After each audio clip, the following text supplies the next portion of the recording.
एक समय की बात है। एक बहुत ही सुंदर और शांत गांव था। पेड़ों की छाया, खेतों में लहराती फसलें और नदियों की मीठी धुन इस गांव की पहचान थी। उसी गांव में दो चतुर लेकिन थोड़े आलसी दोस्त रहते थे, रामू और शामू। एक दोपहर धूप में आलस भरी झपकी लेते हुए रामू ने कराहते हुए कहा, अरे शामू, कब तक ऐसे ही बैठे रहेंगे? अब कुछ पैसे कमाने का बंदोबस्त करना चाहिए, नहीं तो लोग कहेंगे बस खाते हैं, करते कुछ नहीं। सही बोल रहा है भाई। पर करेंगे क्या? कौशल तो हमारे पास बस खेलने और खाने का है।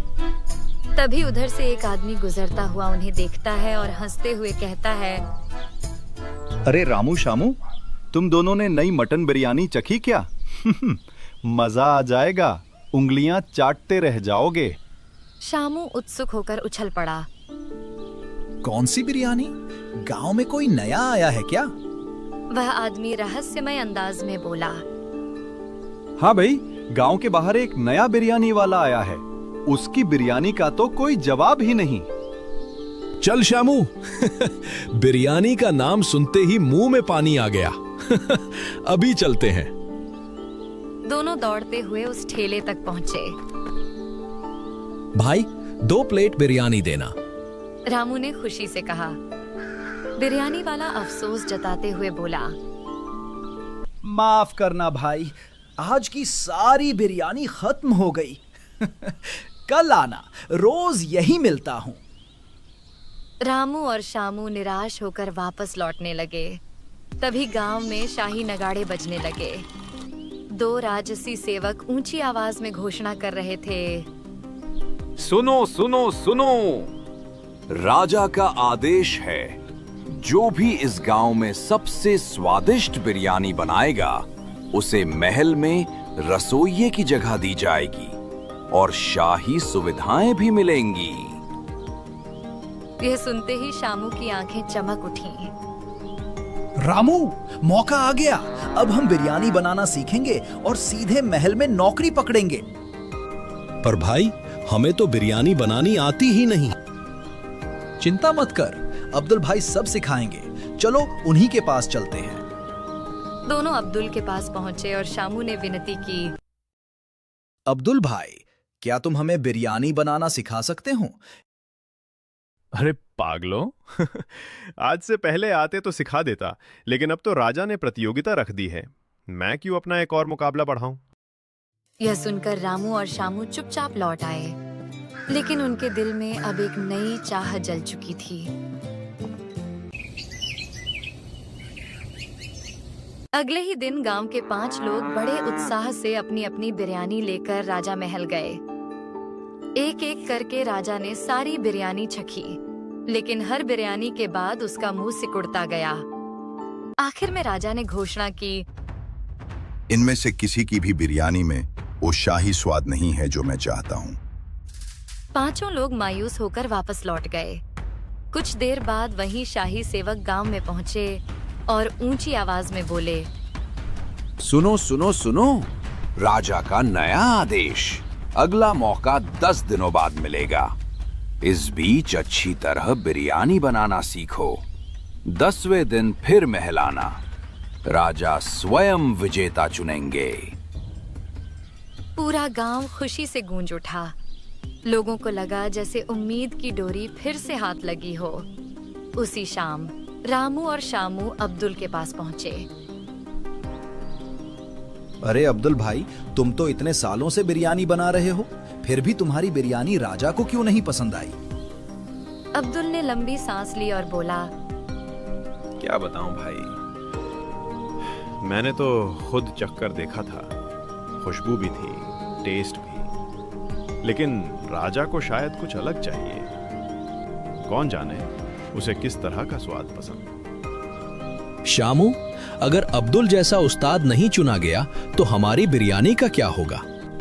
हम तो अभी तक चावल धोना भी ठीक से नहीं जानते। घबराओ मत, 10 दिन है। लगन हो तो कोई भी सीख सकता है। कोशिश करो, किस्मत पलट सकती है। रामू और शामू अभी भी उलझन में थे।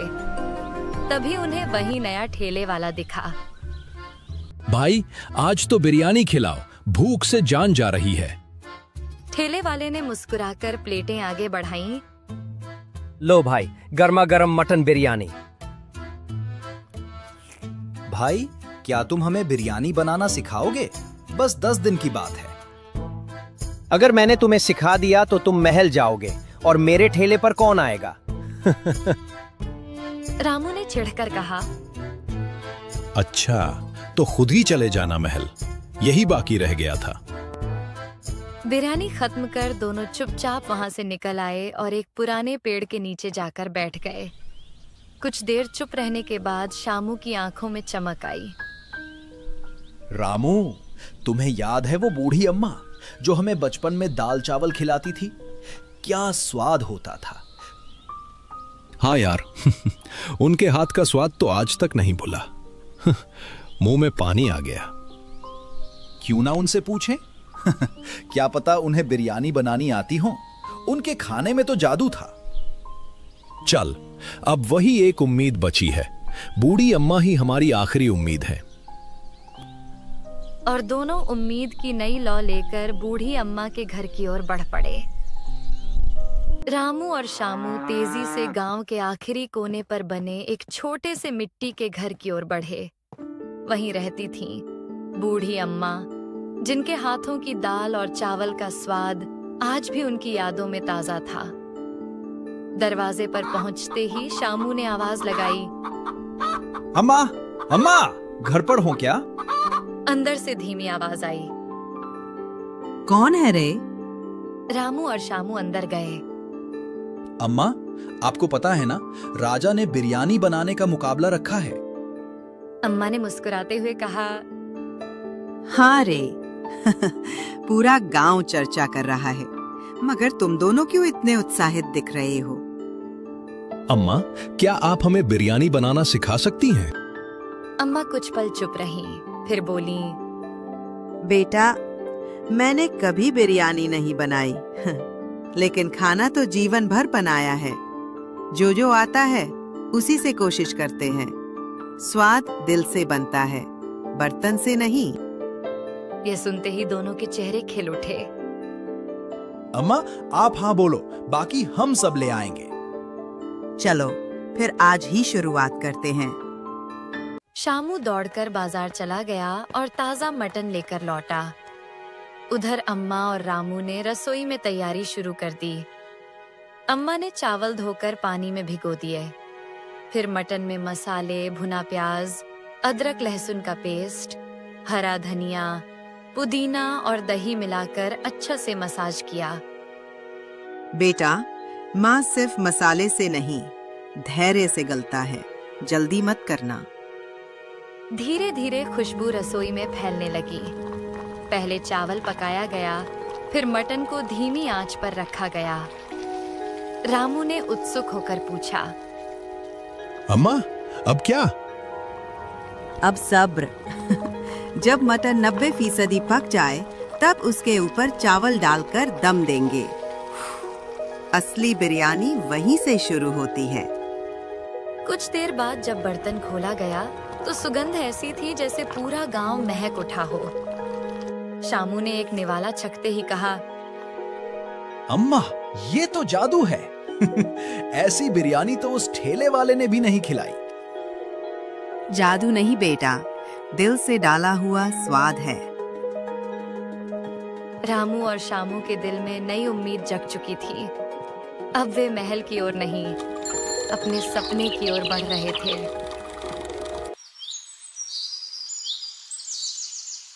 दस दिन पूरे होते ही रामू, शामू और पूरे गांव के लोग अपनी अपनी बिरयानी लेकर महल पहुंचे। राज दरबार में शाही सुगंध फैली हुई थी। राजा सिंहासन पर बैठे और मुस्कुरा कर बोले। आज मैं हर एक की बिरयानी चखूंगा। जिसकी बिरयानी सबसे अलग और दिल छू लेने वाली होगी, वही मेरा शाही रसोइया बनेगा। एक एक कर राजा ने बिरयानी चखी। हर निवाले पर वे ध्यान से स्वाद महसूस करते। पूरा दरबार सांस रोककर नतीजा सुनने का इंतजार करने लगा। राजा दरबार में आए और बोले। आप सबने बहुत मेहनत की है। 3 बिरयानियों ने मुझे प्रभावित किया, हरिया की, अब्दुल की और तीसरी रामू और शामू की। रामू और शामू की धड़कनें तेज हो गईं। राजा ने आगे कहा, तुम चारों में से अब एक आखिरी सवाल का जवाब तय करेगा कि विजेता कौन बनेगा। हरिया, अब्दुल, रामू और शामू एक दूसरे को देखने लगे। राजा ने गंभीर स्वर में पूछा, बताओ, बिरयानी में सबसे जरूरी क्या है? वो क्या चीज है जो उसे असली स्वाद देती है? हरिया ने तुरंत कहा, मसाले महाराज। नहीं, गलत। अब्दुल ने आत्मविश्वास से कहा, मटन या चिकन, यही तो जान है बिरयानी की। राजा ने सिर हिलाया और बोले, नहीं, ये भी गलत। अब बारी आई रामू की। उसने सोचा और बोला, खड़े मसाले महाराज। यह भी सही नहीं है। अब सबकी नजरें शामू पर थीं। उसका गला सूख गया। राजा बोले, शामू, अगर तुमने गलत कहा तो मौका खत्म। सोचकर जवाब देना। शामू ने गहरी सांस ली। उसकी आंखों के सामने अम्मा की रसोई और उनका कहा एक वाक्य चमक उठा, स्वाद दिल से बनता है, मसाले से नहीं। शामू ने सिर उठाकर कहा, महाराज, मेरा जवाब है नमक। पूरा दरबार शांत हो गया। राजा मुस्कुराए और बोले, सही जवाब। नमक, एक छोटी सी चीज, पर उसके बिना न मसाले काम आते हैं न मटन। शामू, तुम ही विजेता हो। अगले दिन दोनों अम्मा के पास पहुंचे। शामू ने खुशी से कहा, अम्मा, आपकी दुआ और सीख के बिना ये मुमकिन नहीं था। स्मरण रखना बेटा, सिर्फ नमक ही नहीं, नियत भी स्वाद देती है। और इस तरह बिरयानी ने सिर्फ राजा का दिल नहीं जीता, बल्कि रामू और शामू की जिंदगी भी खुशबूदार बना दी।